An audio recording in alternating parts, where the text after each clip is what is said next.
Voici l'histoire des trois frères de Windsor. C'est vraiment des gars de muscle car. Ils ont pas froid aux yeux. Ils se prennent pas au sérieux. Ils ont toutes la même manie, celle d'acheter et vendre la nostalgie. Traîner des bolides qui sont très rares. Voici l'histoire des trois frères de Windsor.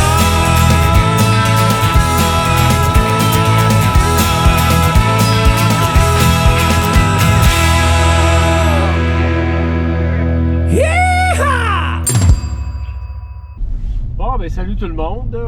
Aujourd'hui, ça va voir une succession qui a une vingtaine de projets, des carcasses, tout ça, puis énormément de pièces que la personne a ramassées durant toutes les années. Ça se peut que ça me ressemble un peu. Fait que, on y va! Bon, on commence notre tournée. Ça, c'est un Chevrolet 57, la frame et suspension, qui a été restauré. Puis ça fait le début de la restauration. Puis là, on va aller voir partout tout ce qu'il y a, puis attachez-vous, il y en a du stock. Bon, comme vous voyez ici, il y a deux Buick McLaughlin décapotables, 1916 puis 17, je pense. Fait qu'il y a deux véhicules, ça paraît pas, mais c'est là. On continue. Il y a aussi quelque chose de spécial que j'aime bien gros. C'est un Sea-Doo Bombardier 1968-9. C'est vraiment quelque chose de dur à trouver, puis je trouve ça vraiment beau comme design. On continue. Là, on a une petite Porsche 914. C'est le petit modèle qui a été boudé un peu, mais c'est une 1914-72 manuelle.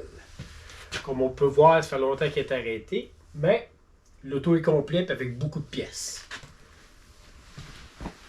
Bon, ça c'est un petit MGB, un 76-17, décapotable avec énormément de pièces aussi.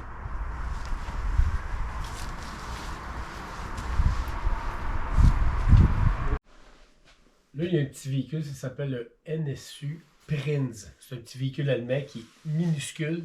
Il est complet, puis c'est quelque chose d'un peu unique. Fait qu'on va regarder ça aussi. Puis comme vous voyez, il y a énormément de pièces. Tout ça, ça suit au complet. Puis, vous avez rien vu encore. Des klaxons, en voulez-vous? Il y en a. Du côté ici, il y a aussi des pièces de mécanique de Chevrolet 57 avec deux belles ailes potables. On a un Corvair, deux portes. Un gros projet, mais on a beaucoup de pièces avec.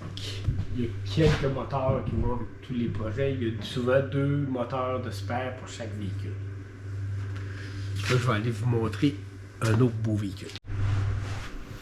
Un beau Jaguar 1966, un Mark II, avec le 3.8, c'est le plus gros moteur que tu vas avoir. Il est original, il est complet, la mécanique n'est pas de même, mais il donnera un ou deux qui traînent dans l'autre bout.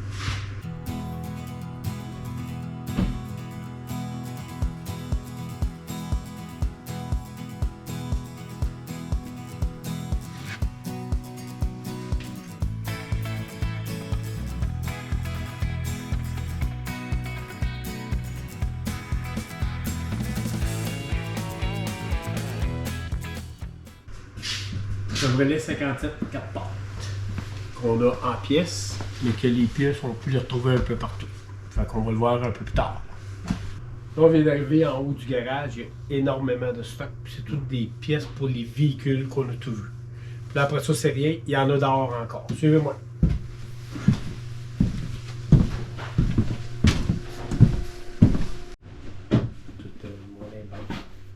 Bon. Fait que ça, c'est pour un Chevrolet 32 décapotable. Puis je pense qu'il y a du stock pour en faire deux, peut-être trois. Il y a un intérieur complet de Chevrolet. Là, on voit les couleurs de Chevrolet 57 décapotable. Flambant neuf dans les boîtes. Il y a énormément de pièces neuves pour faire le projet. C'est un bon départ. Là, on va faire un petit tour d'horizon pour montrer à quel point il y a énormément de pièces.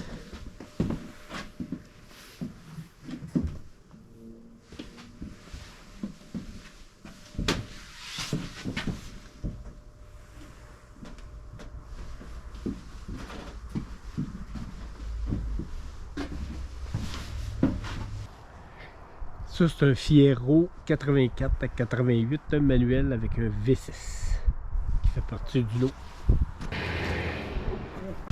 Un vieux Jaguar avec un trou ouvrant. Puis au côté, on a 4 Jeep Willys, des années 40-50.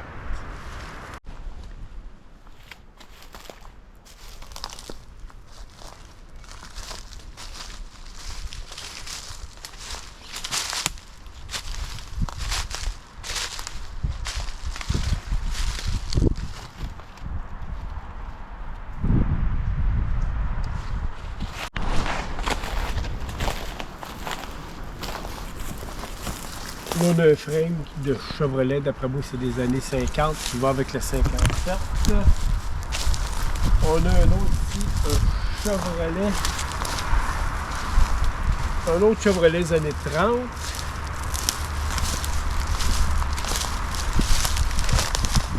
Il y en a un autre ici. Comme on voit, ça fait quelques années que ça n'a pas changé de place.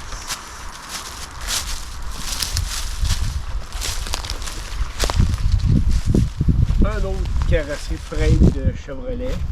On a un Chevrolet 57, 2 portes hardtop. Un autre Chevrolet 32. Puis il y a beaucoup de pièces encore qui restent dans l'autre coin. Donc, il y a beaucoup de pièces avec beaucoup de frames. Fait qu'on ne manquera pas de pièces pour les projets. On a fait le tour. Donc finalement, je suis bien intéressé. C'est beaucoup de projets. Oui, moins qui roulent, plus que je suis content, comme j'en dirais. Puis on va aller voir s'il y a moyen de s'entendre. Yes! Bon, là finalement on s'est entendu, puis je vais commencer à charger.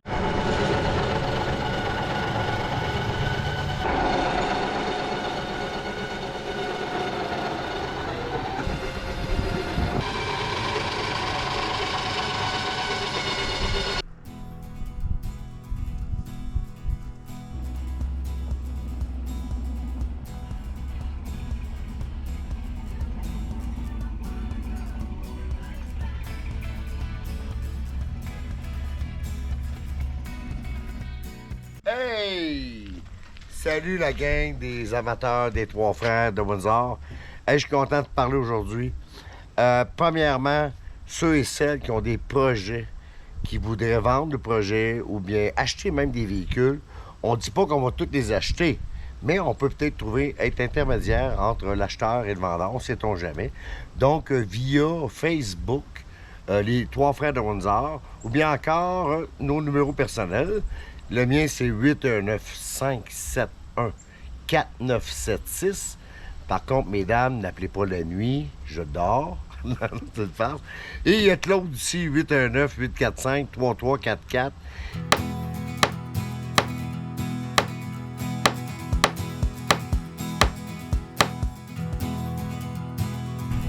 Getting into this car is fairly interesting.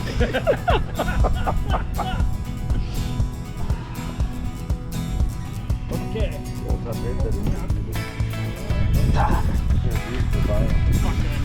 You did it! So don't kiss me!